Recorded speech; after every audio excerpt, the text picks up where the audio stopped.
que no tenía mala intención para pecar. Entonces, en el Antiguo Testamento, el Señor dispuso una salvación, una salida para el que pecara por un yerro, por una equivocación, sin tener premeditación. Los que tienen Biblia pueden leer conmigo en el libro de Números, capítulo 15, verso 22. Dice así: y cuando erraréis y no hiciereis todos estos mandamientos que Jehová ha dicho a Moisés, si el pecado fue hecho por yerro, con ignorancia de la congregación, toda la congregación ofrecerá un novillo por holocausto en olor grato a Jehová. Una misma ley tendréis para que hiciere algo por yerro, sin mala idea, porque es un ser humano y se ha equivocado. Entonces, para el que pecaba por yerro en ignorancia, el Señor dispuso una salida, y era un sacrificio, una sangre. Muy bien. Pero el que pecaba con soberbia, chacho, porque están dos tipos de pecado, ¿vale? Está el que vas andando, te tropiezas y te caes, que eso es un error, y está el que ves la piscina y te tiras, vestido y todo. Muy bien. Qué bien. Para el que tropezaba sin darse cuenta, había sangre y sacrificio. Pero ¿y para el que pecaba con premeditación y alevosía? Lo explico con mucho respeto. Como estamos en veranico, ya le digo a mi primo: ay, estas navidades, si me voy a poner morado, que voy a llamar a la mujer de usted.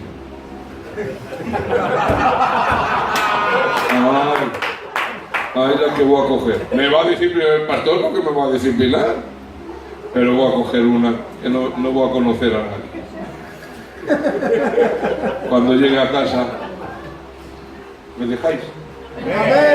¿Me dejáis el libro? ¡Aleluya! Dice que va una silla morada a casa con uno y para en un portal. Y va otro también, que bajan del autobús. Dice: ¿dónde para usted? En el número 5. ¡Wow! ¡Qué casualidad! Yo también en el número 5. ¿Qué piso va usted? Al tercero. ¡Qué casualidad! Yo también voy al tercero. ¿Qué puerta es usted? Derecha. ¡Qué casualidad! Yo también derecha. Abre la mujer y dice: ya estáis igual el padre y el hijo.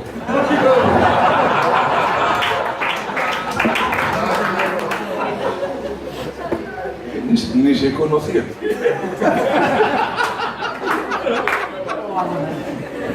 Pues cuando alguno se dice: ay, esta Navidad, ni no va a conocer a nadie.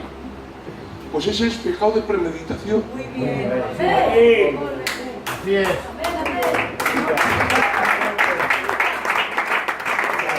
Y ese pecado es muy malo. Porque no es que te haya dominado el momento, no es que no tenías ni pensado y has sido débil, es que lo has planificado. Para el que era débil y no tenía nada en la mente, dice la Biblia: al que peque con hierro, que se equivoque, que haga un sacrificio. Hay sacrificio y sangre. Pero ¿qué pasaba con el que pecaba con soberbia, con premeditación? Mirad lo que dice la Biblia. Libro de Números, capítulo 15, verso 30. Mas la persona que hiciere algo con soberbia, así el natural como el extranjero, ultraja a Jehová, esa persona será muerta en medio de su pueblo, por cuanto tuvo en poco la palabra de Jehová y menospreció su mandamiento. Enteramente será cortada esa persona, su iniquidad caerá sobre ella. Entonces me estás diciendo, Raúl, que para este tipo de personas no había sacrificio ni sangre. No había. ¿Quién podía hacer sacrificio y derramar sangre? El que pecaba en ignorancia, el que se equivocaba. Pero el que se programaba para Navidades, vas a ver tú, dice la Biblia, el tal sea muerto. ¡Aleluya! Porque ya no está pecando en debilidad, está pecando en soberbia, despreciando la ley de Dios. Amén. No hay sacrificio para él. Aleluya. Y aquí quiero pararme un poquito. Cuando Dios estableció el sistema de sacrificios y ofrendas de sangre derramada para cubrir el pecado, no lo hizo para el que pecaba a sabiendas. Lo hizo para que en su vida diaria, como seres humanos que somos, tropezamos y caemos. Para esa persona Dios dio salvación, salida. Pero el que con premeditación y alevosía pecaba, moría. Chacho, y si mataba una cabra, moría. Y si mataba una vaca, moría igual. Y si mataba un cordero, daba igual. No había sangre que quitar ese pecado. Muy bien. Por lo tanto, escuchad esto. La ciudad de refugio era la provisión de Dios para proteger a las personas que mataban a alguien por accidente, pero nunca a propósito. La ciudad de refugio no defendía a asesinos. Muy bien. Ni tampoco defendía de venganzas pobres. Protegía al inocente que hacía mal por accidente. Al asesino no tenía salvación. ¿Ha quedado esto claro? Amén. La ciudad de refugio es un tipo de la salvación que ofrecía en el Antiguo Testamento. Eran ciudades de refugio, escuchad esto, para el inocente, pero que no salvaban al culpable. La ciudad daba refugio al inocente y al culpable que pasaba, pastor, examinaba a los ancianos. Si le había matado con premeditación, lo entregaban al vengador de la sangre y le mataban. Entonces, quiero que se te quede esto que bien grabado. La ciudad de refugio era una tipología de la salvación en el Antiguo Testamento. La ciudad de refugio salvaba al inocente, no al culpable. Y ahora tienes una pregunta. ¿Y qué pasaba con el culpable? Moría. Pero chacho, yo pensaba que todo el que pecaba mataba una oveja y la sangre le cubría. No. ¿Cuál era el castigo para el adúltero? Muerte. ¿Y para el asesino? Muerte. ¿Y para el brujo? Muerte. ¿Y para el secuestrador? Muerte. O sea, el sistema de sacrificios del antiguo pacto no salvaba al culpable.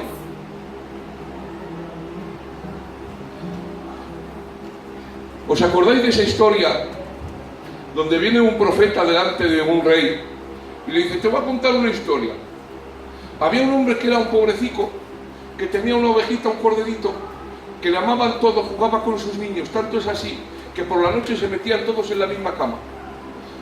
Hasta el corderito se metía con los niños en la cama. Y había un rico que tenía mucho rebaño, muchas ovejas, y vino una visita a la casa del rico, y en vez de coger el rico y matar un corderito de los suyos para darle de cenar a la visita, fue a la casa del pobre, mató el corderito del pobre y se lo dio a comer al rico. ¿Qué tendrá que hacer entonces como justicia? Y la ley decía: el que robaba estas cosas tenía que devolver 4 cuartos. Y dijo: ¿y la muerte? Dijo David. ¿Ah? ¿Y la muerte? Pues ese hombre eres tú. Y cuando el profeta señala al rey, el rey se cae al suelo. ¿Y saben por qué? Porque según la ley de Moisés, David tenía que morir.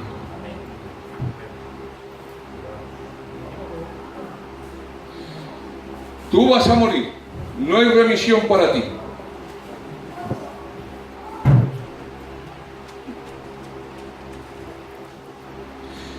Entonces dice David a Natán: pequé contra Jehová. ¿Pero qué le dice el profeta? No temas, no morirás. ¿Cómo? No temas, no morirás. ¿Cómo? Repítemelo otra vez. Porque que lo diga yo, que soy un implicado, no voy a morir, bueno, pero que me lo digas tú, que eres un hombre de Dios. ¿Me estás diciendo que no tengo que morir? Si la ley dice que tengo que morir. No temas, no morirás. También Jehová ha remitido tu pecado. Aleluya. ¿Cómo? Dice David. A ver, chacho, para un poco. Me pasa a mí que tú estás loco, profeta. Porque yo chanelo de la ley. como tú. Yo soy rey y profeta, salmista, varón de Dios. ¿Dónde dice que hay remisión para el que ha hecho el mal que yo he cometido? ¿Dónde está en la ley de Moisés? No temas, he remitido, Jehová ha remitido. La palabra remitir significa traspasar, descargar y trasladar. Jehová ha traspasado a otro tu pecado. Jehová ha descargado en otro tu pecado. Jehová ha trasladado a otro tu pecado. Pero David está asombrado, porque él sabe que no hay sacrificio bajo el sistema del Antiguo Testamento que pueda quitar el pecado del culpable. Es asesino y adúltero con premeditación y alevosía. No había sacrificio ni sangre. Y ahora David se queda pensando y dice, ¿dónde hay un sacrificio sobre el cual se ha descargado mi pecado? ¿Sobre quién Dios ha traspasado mi pecado culpable? Y escuchar, hermanos, David vivía en una época aproximadamente en el año 1000 antes de Cristo. Y la pregunta que David se hace es, ¿a quién? ¿Puedes hacer una música? ¿A quién ha descargado Dios mi pecado? ¿A quién ha traspasado Dios mi pecado? Y escuchar que es muy fuerte. La pregunta de David, que hizo en el año 1000 aproximadamente, la respondió Abraham 500 años antes aproximadamente. Por eso te he dicho que Dios está por encima del tiempo y del espacio. A veces preguntas que se hacen en una época, para mí, presente, Dios las respondió ya en el pasado y de nuevo salta al futuro para seguir hablándome a mí que estoy más atrás. Es muy complicado, pero es real. Había un joven que creció rodeado de las caricias de sus padres, pero Dios había decretado valerse de él para someter al patriarca a la más dura prueba que el corazón de un padre pudo jamás sufrir. Era el hijo legítimo de su verdadera esposa, el único hijo que le quedaba después de la partida de Ismael, sin esperanza humana de tener otro, el hijo del que debía de ser el heredero de las promesas divinas. Sin embargo, Dios le pide que le sacrifique y con la mayor naturalidad el padre acepta la orden divina y se dispone a ofrecer a su hijo el sacrificio de holocausto, que era el más perfecto y acepto de la divinidad, pues en él se quemaba enteramente la víctima. El lugar del sacrificio estaba a 3 días de camino, en la tierra de Moriah, justamente en el lugar que cientos de años después Dios escogería y elegiría para levantar el templo en Jerusalén. El patriarca se pone de camino, prepara la leña, apareja el asno y acompañado de los criados y de su hijo, que será la víctima, se dirige hacia el lugar indicado por Dios. Y allí, al tercer día, llegados a pie del monte, el padre cargó la leña sobre los hombros del hijo y emprendió la subida, llevando él el fuego y el cuchillo. Caminaban juntos el padre y el hijo, y este tranquilo y el padre con el corazón oprimido por el dolor. En un momento dado, el hijo rompe el silencio preguntándole, «Padre mío». Y él respondió, «Heme aquí, mi hijo». Y le dijo, «He aquí el fuego y la leña, mas ¿dónde está el cordero para el holocausto?». ¿Dónde está el cordero para el holocausto? David preguntó, ¿a quién has descargado mi pecado? ¿A quién has traspasado mi pecado culpable? ¿Qué sacrificio puede existir y qué sangre puede haber que no cubra el pecado del hombre, sino que lo quite? ¿Quién puede salvar? No ya al inocente, como salvaba la ciudad de refugio, sino al culpable. ¿Quién puede salvar al culpable? ¿Dónde está el cordero para el sacrificio, Padre? Y Abraham lanzó una profecía. Jehová se proveerá de cordero para el sacrificio. Conmigo.